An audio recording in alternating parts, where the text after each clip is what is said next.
Welcome to Every Album Ever Loose Ends. This one is a little late. Little overdue. And we haven't posted any bonus episodes or Loose Ends for a while. Patronizers, so sorry about that. And thank you for giving us your money. Thank you so much. We get to eat luxurious, tasty things like Taco Bell, which we just got back from eating. And oddly enough, things happen at Taco Bell that we have to talk about, even though we're also talking about, what are we talking about, Alex? Electric Light Orchestra from out of nowhere. Jeff Lynne's ELO. This is a Loose Ends on our very first episode. ELO. That was episode 1. Please go check that out. There's links in the description. It was a very fun episode. It was very rough. It was our first one. We were figuring things out. Okay. Audio in particular, our voices sounded fine, but like the music was weird and badly balanced. Hadn't figured it out yet. And we chose ELO. One of the reasons was like, the last album they put out was like 2015. I'm clearly, they're not gonna, he's an old man. Jeff Lynne's an old man. He's not going to put anything out.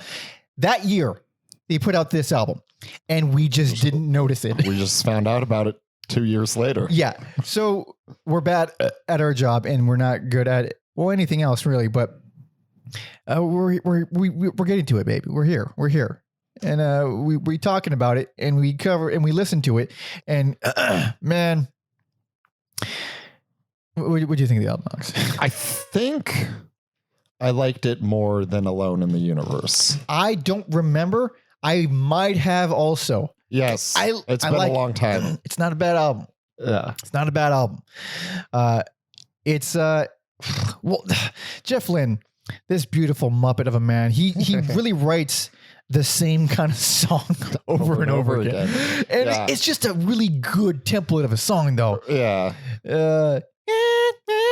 Everything is just some variation of that. But it's always endearing. They're good songs, but you know it when you hear it. You can't mistake it for anything else. ELO never sounds like anybody. Well, that's not true. They sound like other things, but you always know when Jeff Lynne is a part of something, even if there aren't a million cellos on it. Album covers are consistent. There's always the logo and something going on. So something space themed, or I should say usually there's always some kind of cosmic type of at least something to a certain, like from what was the first album that did that? I don't know. It wasn't Out of the Blue, was it? Or was it a World Record? Was that the first one? Which one came out first? I don't remember which one came out. It might have been. Well, I guess technically the first spacey one is 2. 2, yeah. Never mind. But like with the logo, a World Record. A new World Record. It's neat. This isn't going to be the only ELO Loose Ends. We also have another Loose Ends coming pretty soon that you guys will see and hear because we apparently half-assed this band. Yes. And we also did half-ass that episode because we crammed like 14 albums into an hour. We're running out of time. We just got to... that was before we decided to just let the episodes breathe. Yeah. If it's 2 hours, it's 2 hours. We should have picked a shorter band, but oh well. Yeah. But... might as well just talk about it. Jump into the first track. This came out 2019. And this is, From Out of Nowhere. This is some good ELO comfort food right here. I quite like this song. It's a good song. It's my favorite song on the album, by far. Yes. And then, similar to the last album, this is all Jeff Lynne playing. Oh, really? Doing everything. Everything? Holy shit, he's playing literally everything. Yeah, except for the piano solo on One More Time. Yeah. Such an ELO thing.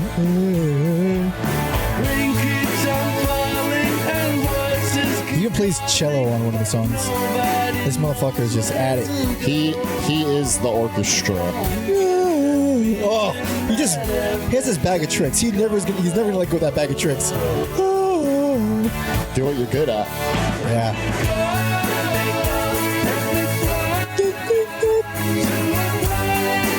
All right, we get the idea. It's a fun song. It's very exactly what he does. Yes.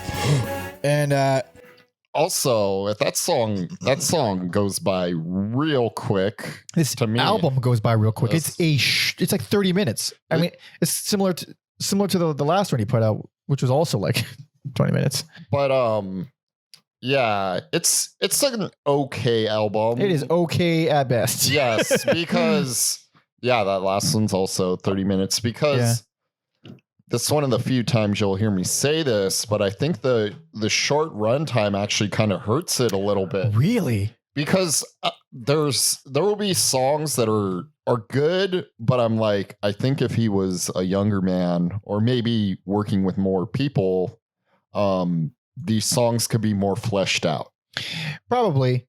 Most definitely. And honestly, because it's just him on there, you really do hear how Jeff Lynne this album is. Yeah. It's like so everything. It sounds like if someone was trying to parody ELO in a very sincere way, this is what the album would be like. Because it sounds just like the way he would write things, but they're just not quite as good as what we remember from them. Yes, that's a good way to put it. And then it's just like it's fine. It's an album. Yeah.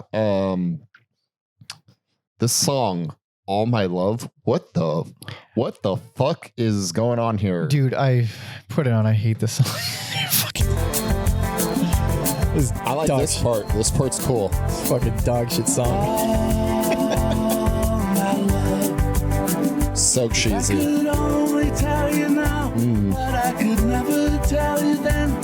Is that a guitar though, or like? Yeah, okay. I believe it is. I hate that line so much. It reminds me. Yeah, this one is a little taste of that. It reminds me of like Aaron Neville. For some like everybody plays a fool sometimes. That song is so much better than this. All My Love sucks, and a lot. Honestly, like I listened to this once and I was like, all right, it's mostly bad. And then I went back. I was like, it's not mostly bad. It's just somely bad. Like Down Came the Rain won me over second listen, because it was the chorus really, because it's like, oh, this is a bad song with a good chorus. But then afterwards, like it's an average song with a good chorus. Sure. Therefore, I'm fine with it. You know, I like Losing You. I think it's a pretty good ballad. Gets a little dark. That is a nice, sweet little ballad there. Every single song is 3 minutes. I just noticed that right insane. Now. Every single song. That's insane. But yeah, like from out of nowhere, I think that's an example of like, I think it could have been like a bigger, better song. It does sound a little bit tame. And every song feels that way. Every song feels the same tempo. Everything feels exactly. They kind of just end and they kind of just start. There's no big like grandiose. There is no epicness to it at all.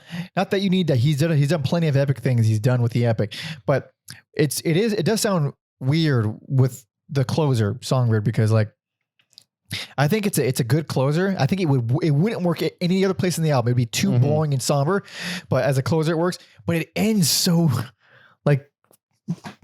It's such a Also, it's such a weak. The way the song ends is so weak. The song is fine, but yeah, go on. Yeah, I was gonna say the fact that it's like on after Time of Our Life. That song, I hate that song. I just hate songs reminiscing about the good old days. You know, kicking back in the summer and the good old thing back at the old water park. I can't think of any examples. Yeah, the old fishing hole. Something. Yeah, with Uncle Jack. Just like get over and Aunt Mary Lou. Get over yourself. How you write about like UFOs? But you're too young, asshole. When you get old, you're gonna be reminiscing too, motherfucker. He's an old man. Let him think about when his friends were alive. He is an old man. I didn't mind that song so much. I don't love it, but I think it's a lot better than the middle of the album, which I think is horrific. Dude, Time of Our Life, that's like the only song I hate. Really? Everything else is like, it's okay. I think One More Time is truly awful. Truly fucking awful. And you know why I think that? Because it's generic rock and roll. Bullshit rock and roll. It's exactly what Jeff Lynne fucking does. Yeah. So you know what won me over on that song? What that? Was when he comes in, or wait, that's why, because it's not Jeff Lynne. Richard Tandy on piano. That piano solo he does is fucking insane. Click, click, click, click, That's click, insane. Yeah. Yeah. I fucking hate rock and roll though, so I can't. I don't care. I've heard Jerry Lee Lewis and his cousin fuckers voice of his, but what was it? So there's a thing that he does, and he does it a lot on most albums that he does, where he can take a thing like so Going Out on Me is the example I'm thinking of, where it's generic doo-wop but with ELO flair. It just sounds like an ELO'd version of a doo-wop song. I don't like it. It's not for me. But at least it has that ELO flair. Yes, at least he brings in like the string section or like makes it. Or the backup vocals. Yeah. All those little bright little backup vocals. He'll do that. But for One More Time, and every other rock and roll song he does, it's just janky ass shitty rock and roll. Yeah, there's always that. There's no unique stamp on it like he does with other songs, like you were saying. Yeah. I was disappointed with Sci-Fi Woman. I'm like, oh, maybe this will sound like something off of Mike's favorite album, Time. Oh Lord. But there's nothing like sci-fi about that song. It's just more of the same, except it's not great. That song is I'm like, are we gonna get some electronics in here, or like? Well, the whole thing is chock full of synths. It's like full where I mean, there's like a lot more synths than are strings. Because I mean, ELO is the string band, but he's doing it all himself. There's some cello like that he plays, but mostly standard combo, guitar, bass, drums, piano, and then synths. A lot of synths. You know what? I think I don't know what the beef is between him and other members, but I think if they did like a proper reunion album, like. Really, you think like so? Proper ELO. Who is proper ELO? Who else is it? He wrote all the music. I don't even remember because it's been so long since we talked about it. But yeah, I think there's a reason he puts Jeff Lynne's ELO. Oh, there's some legal stuff there. He doesn't own the name ELO. Yeah, so I think if like that beef was squashed and there's like a proper reunion, because like I said, like the Richard Tanty piano elevates One More Time for me. I think maybe if it was like a group effort, I think he could do it. I think he could like get one more good album in. What about the last one, Alone in the Universe? Was he alone in the universe on that one? Yeah, that's also credited as Jeff Lynne's last one. Then what about the one before that? Zoom. Oh, Zoom was bad. Zoom wasn't great. Who's playing on this? It's mostly him again. There's George Harrison, Ringo Starr. Oh my God. He's got 2 Beatles on that album. Did we talk about that when we talked about the album? I hope so, because what I remember from this album was that there's one song that I love, which is Moment in Paradise, that I love. I love that song. And the rest, it's like this is boring and forgettable. Damn. Yeah. I don't really remember much, so it can't be that good. Ringo Starr plays drums in Moment in Paradise. There you go. Look at that. We'll look at that. Holy shit, Mark. To be fair, George Harrison only plays slide guitar, so. Yeah. But I mean, the fact that they're on here, though, that's pretty substantial. But also, I don't think there is an ELO besides Jeff Lynne. It might be like a label thing, honestly. I could just literally look it up right now, which I'm going to do right now. Yes. Then this big screen Mike looks at his TV. I don't know why it's just like. Is it too much for you?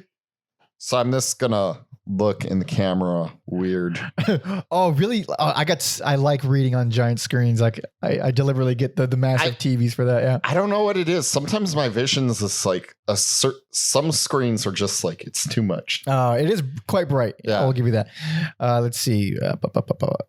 So. The album was to be under the moniker of Jeff Lynne's ELO, with the band signed to Columbia Records. Why? It doesn't say. Does not say, but like if you go to members, there's got to be like core members though. Well, let's find out. I know he's like the mastermind. There are not core members. Oh no. Yeah, he is the only consistent. Even the principal members are not in there for that long. Roy Wood shouldn't even be. I mean, he formed it, but he was only on one album, 1.5 albums. And Bevan was there for a while, but not enough. And Richard Tandy has been off and on throughout the entire time. Yeah. But Bevan's still alive? Bevan, I think, is still alive. Bring Bev back. Yeah. I believe he has the. Oh, they have the stupid ELO too. Oh, that's right, ELO too. Yeah, those guys smash. Fuck those guys. Smash Yeah. Fuck ELO 2 and Jeff Lynne's ELO. This merged into a proper ELO. I mean, you guys got like 8 years left to live anyway. Please do it for us. Yeah. Bevan, I think he has like the lowest singing voice. He has like a full-on black guy low voice. I believe he sings on one song on the Moves last album, Message to the Country, or Message from the Country. It's like a novelty country song that's actually pretty bad, but he sings on it and it's just weirdly low or deep or whatever.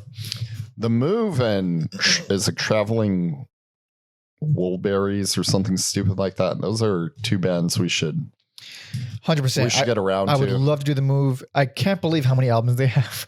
And I think it's a lot. I thought it was like, it's not a lot, but I always felt more than 3.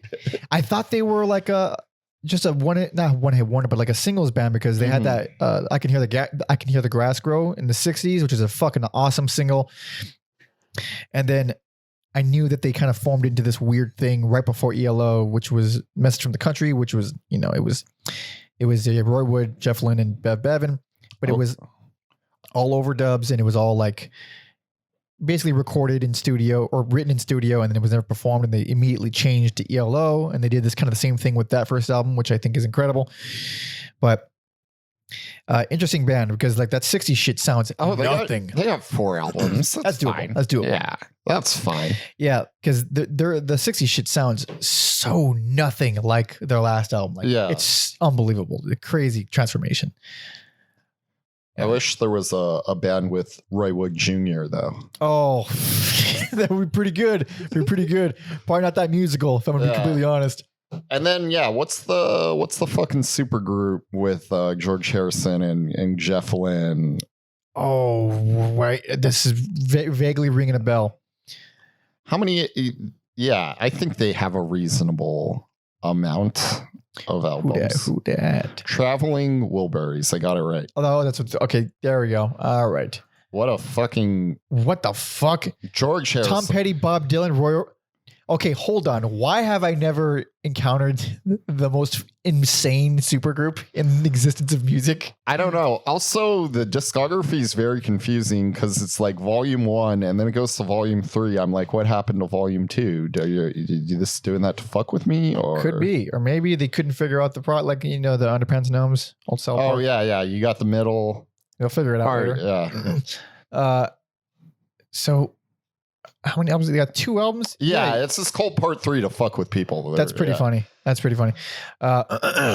albums, it's totally doable. What an incredible lineup, and it couldn't be that. It can't be that good. It can't be that good. No, like there's no way, because of how like every single one of those on their own is like a madman songwriter. You put them all in the same fucking room and tell them to work with each other. Like I can't imagine it being good. Yeah, look at fucking like. Platinum multiple times over. 6 times, 3 times. Yeah. 5 times. I'm not going to do that. I would make you do a spinneroonie right now. WCW champion. But yeah. And then I assume, probably in the future, Jeff Lynne's probably go on tour. Oh yeah, he's supposed to. He's supposed to, yeah, cancel because of the usual pandemic reasons. Most bands had to cancel stuff. It looks like it looks like middle of the road across the board in terms of reviews. 670s, 3 out of 5, 3.5 out of 5, classic 3 out of 5. Rock, loved it. Of course, they fucking did. Oh, we're reading that review right now. Classic rock, dude. Classic. What do you review? Dude. Like 5 albums a year? Is written by Everett True. Dude, what a name. Is that your real name? Can't be. Is that your government name? That's an Everett False right there. That's fucking no way it's his name. Here it is. Only the second album from ELO in 2 decades, third in more than 30 years, and right from the opening notes of Starter from out of nowhere, it's like Jeff Lynne has never been away. He has, bro. the wistfulness, the super saturated sound, the layered harmonies and instrumentation, the timeless echo of past and retro futures colliding. I like your I hope rock radio voice. Dude, I hope that's who he is. I hope it 100% is. The humanity, the performed frailty at the heart of the manufactured perfection. Jesus. Lynn still has it. He still knows how to create the magic. Shut up. Okay, I'll read someone else's. He could have called it strange magic. I mean, he has that already, though. And then, That's plus, true. not to mention the fantastic movie of the same name. Where am I at? I'm going to see if strange magic's streaming anywhere, because... Oh, yeah. Let's see. This is All Music. Written by Stephen Thomas Erlewine. Oh, boy. What if it was the same guy? No. I did a few for patrons. They know this. I did a few mic reviews, music reviews. Oh, yeah. That's why you're good at it. I did ELO. And this dude, Stephen Thomas Erlewine, did like all of the ELOs on All Music. He's the one guy. He's the one guy. Strange Magic is available on Disney Plus. Is it now? So interesting. we might do that for a Patreon. God damn, sentences like this make me so enraged. From out of nowhere, it can be a bit of an uncanny valley. It's close enough to a genuine item to satisfy, yet different enough to disarm. Like, just say it was fine, asshole. You know Use English. You know what the problem is they give these people, like, it needs to be like 500 words minimum. Yeah. Or like you got some fucking editor and they tell you like, oh, just do it this way, and you do it, and then you get the notes back and you're just like, fuck my life. So then you write sentences that are just really unnatural. Unnatural. And the only way to make them sound not shitty is to make them sound blowhardy. Yeah. So like it may sound like an asshole wrote it, but at least it sounds eloquent. I wish you should review like Pitchfork reviews. Those are the fucking worst. Oh, let's do it now, baby. Give me. Oh, you know what? I'm just gonna go to Pitchfork and we're gonna find something while we're something there. Mike is familiar with. Not a literal pitchfork. Jesus Christ. Here we go. Oh, they probably reviewed Linguist. I'm not reading any reviews of music I love because it means nothing to me. Like, your opinion on something I love means, what can I gain from that? No, I know. I will never. But for things I don't care about. I know they have like some bullshit reviews. I just like don't waste my... Something, if you can find something I've heard of here. Some of these are on my year-end backlog list, like to listen to. What about I know a lot of these, but I don't want to read them. What about that Adele album? Adele, where is that? Up. Right there we go. Let's do that. Let's read that. Ooh, that's almost 8.2 for Pitchfork. That is like, might as well be a 10. Really? They don't really go above 7. Their pieces is yeah.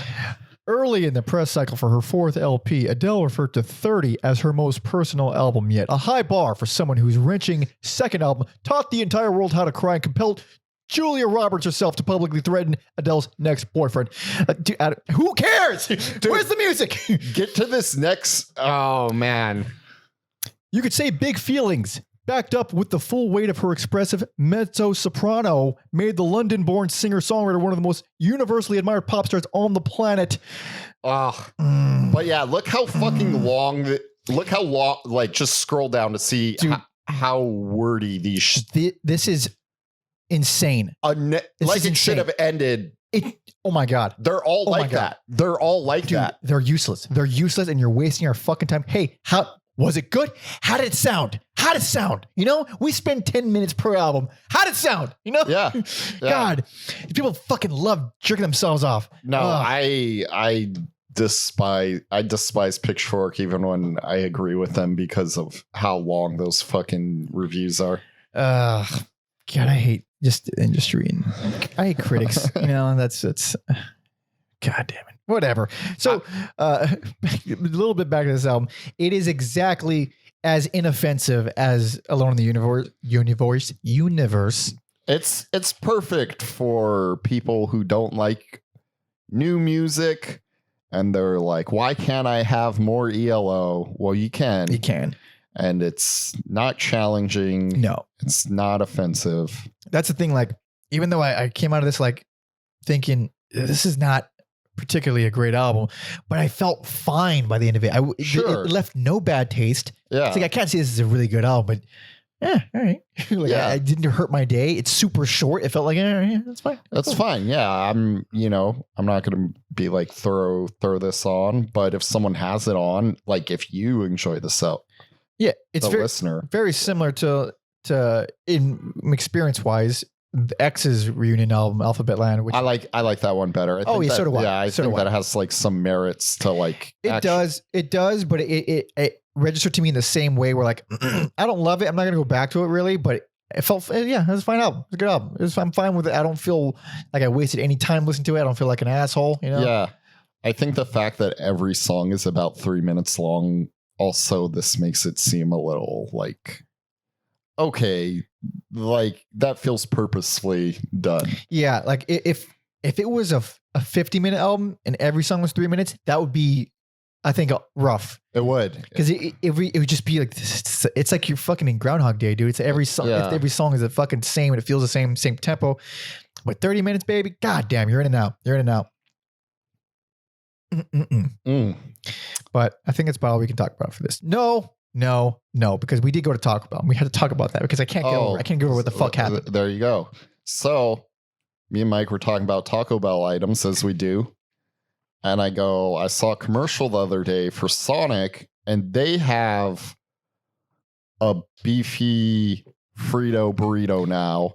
So yeah, talk about like idiots discontinued their Frito burrito.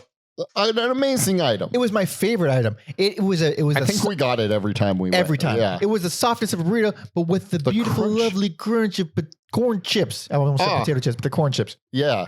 And so I know there's an employee cleaning tables behind me, but I don't think this employee is going to fucking go to bat for the shitty fast food place she works at. Dude. Boy, was I wrong. It was impressive. This woman who had to be in her 50s. She had to be like the store manager, right? I don't know. If she was not it's insane even. I don't think she was. Even for a store manager. I don't think she was. Which makes it even crazier. The fucking salesmanship on this woman.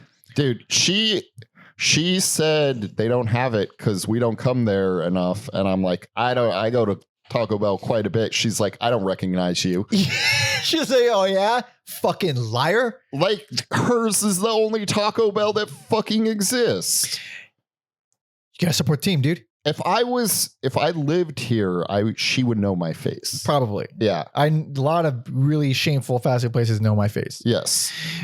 So she goes like, well, if you fucking visited more often, obviously she was way nicer, but she was weirdly like defensive, but also chummy. Yeah. Like she knew him, like almost flirtatious. Some would say. No, she's too old for me.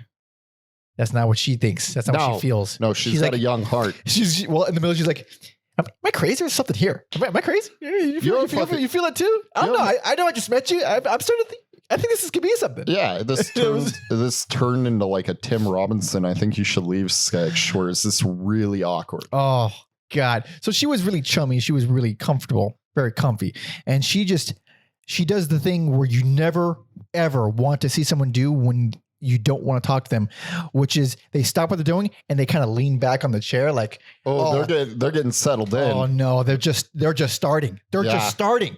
Mm-hmm. So she does that and goes on a thing about, you know what they're bringing back? Mexican pizza. Inside scoop. Dude, for our listeners, she gave us the Mexican pizzas. It's coming back next year. It's coming back. She was like, fucking, I can get a lot of trouble for saying this. Like she was giving us the insider info. Imagine this podcast gets her in trouble. I hope so. That's what she gets for putting us in that fucking uncomfortable conversation. It was so uncomfortable. Also, I didn't ask like, oh, what items you bringing back? What's new? We were doing very little talking.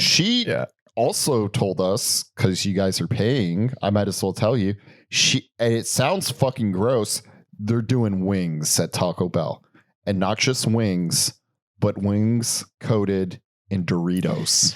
Listen, I will try it. I don't think I'll like it. And What if they have a cool ranch variant? I'm a nacho cheese man myself. Nacho cheese, I'm a all nacho right. cheese. Dude, if they have a salsa verde wing, because that's my favorite Dorito, Really? the salsa verde. It's an underrated Dorito. Yeah. Yeah. So she's going on and telling us like the inside scoop stuff. And then we're just trying to be polite. I'm like, yeah. Well, and then I don't know what you said, but it was very much like, it wasn't like continuing the conversation, but you're like, oh yeah, well, the reason is this.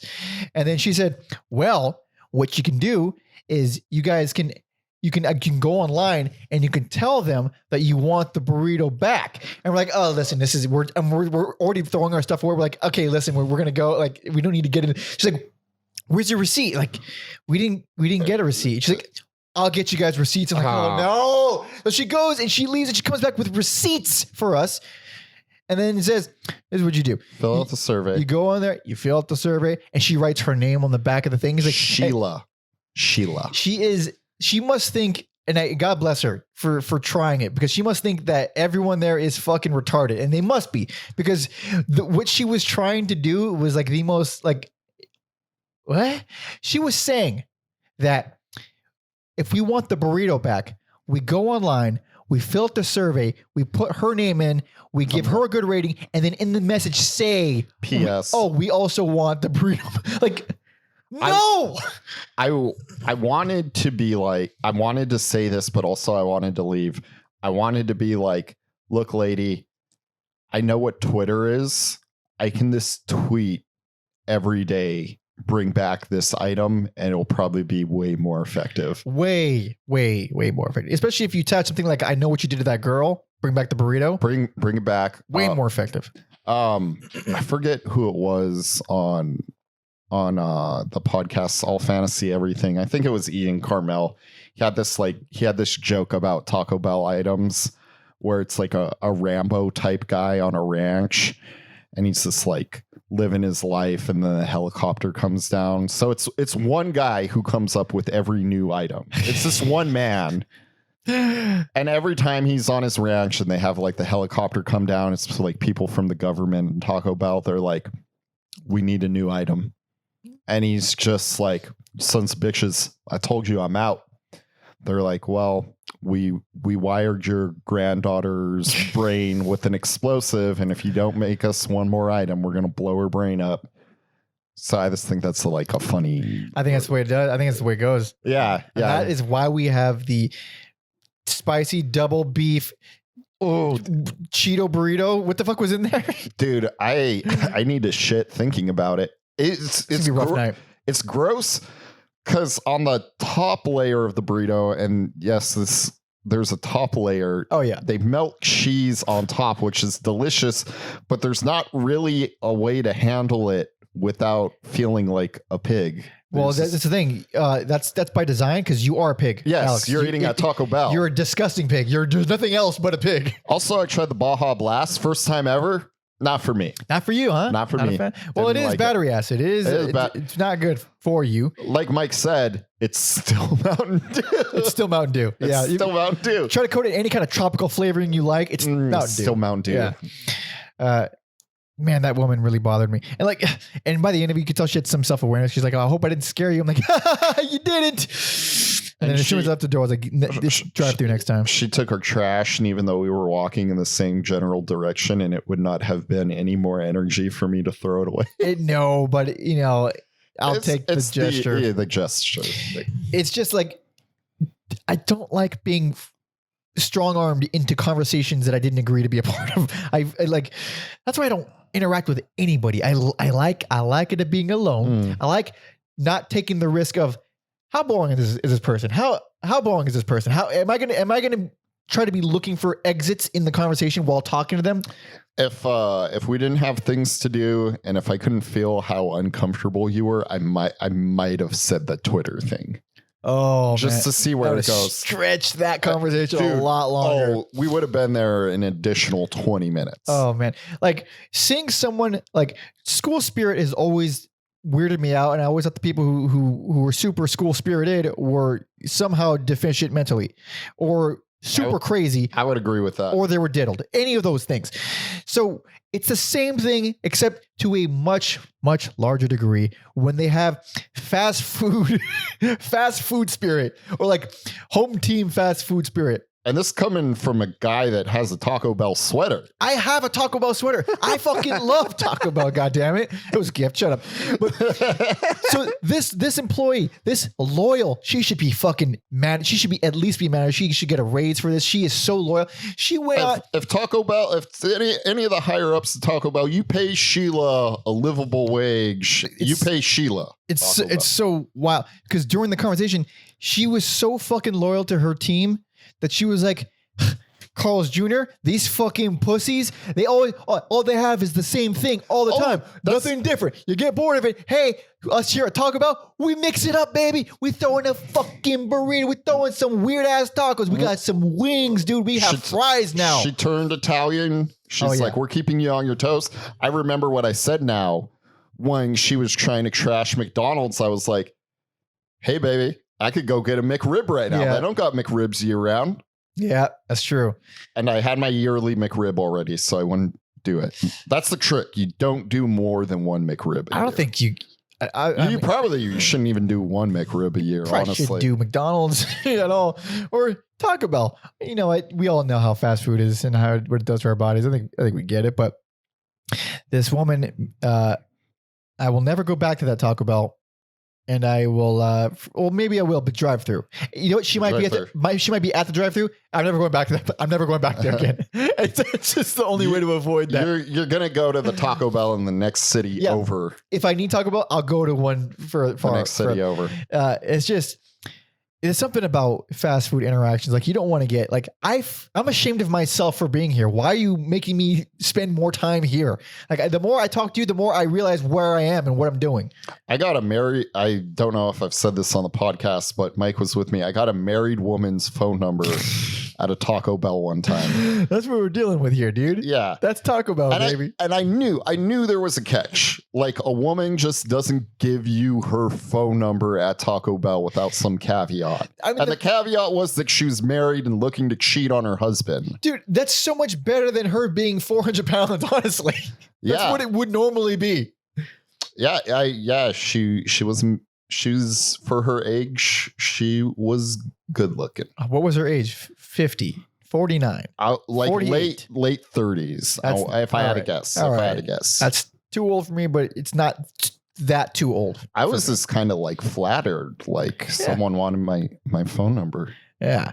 Turns out she's fucking crazy. Well, then again, is there any bigger red flag than hitting you up at a Taco Bell? Is there any in the world? Is there any bigger red flag? I think it's an even bigger red flag because we were eating at like outside and she was in the drive-thru and she went out of her way. It's disgusting. She was in the drive-thru, sees a man eating at a table, and she's like, "That's who I want to." She's like, "That's who I want to cheat on my husband with." That guy, the man with a fucking godlike palate. Yes, she's like, he's got some good. He's eating them in the right order. What you eat your Taco Bell items in the order of what they cost. You work your way up, cheapest to most expensive. Yep. And I think it's by design. Usually the size corresponds with the price. It's, you know what? Sometimes a Crunch Wrap will throw you off because that is by far the largest item they have. Is it now? Not always the most expensive. Right, I know what you're saying. It's basically a stop sign. Oh yeah. Yeah, that's what it's telling you to do. Every time you take a bite, please stop. I had a friend once forget what it was called, and he's just like, "Can I get one of those stop sign things?" And they fucking knew. Of course they did. Yeah. You think that's the first time someone asked for it like that? No. Day one, someone's like, "What's that stop sign bullshit you have?" Which makes it even more amazing. Shit. We just went on 20 minutes on Taco Bell. I think we did more talking about Taco Bell Good. than ELO. It's a fucking loose ends. All right, go watch a main episode. Those are much more music based, and you like them more, I'm sure. Yes, but this is just we meant to do this for fun. We meant to talk about Taco Bell and some of ELO 2 years ago, so we're doing it now. Check out the album if you love ELO. It's fine if not. It's not that consequential, but it's very neat and it's endearing that Jeff Lynne's still putting out music. I think like the title track. Title track is pretty solid. Yeah. So we'll catch y'all on a big episode or another. We have some more Patreon, not Patreon, loose ends. We have a couple more loose ends coming up in the next week or two.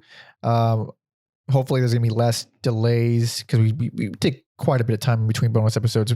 We get very sidetracked doing the actual main pod. It's just so time consuming. Also, I'm tired. I had to start taking more Prozac. I'm so tired. Jesus Christ. I've been working on getting up early. I've been waking up pretty early. Yeah, it's been working. And nice. So I get most of my albums done in the mornings now too. Nice. But I will never be that guy, sadly. That's what I thought too, until like at a certain point, like my waking up at noon too many times in a row, I'm like, oh, piece of shit. Just this not this can't be happening. Oh God. Oh yeah, but yeah, we'll be back. You know where to find us. Yeah, you know where to find us.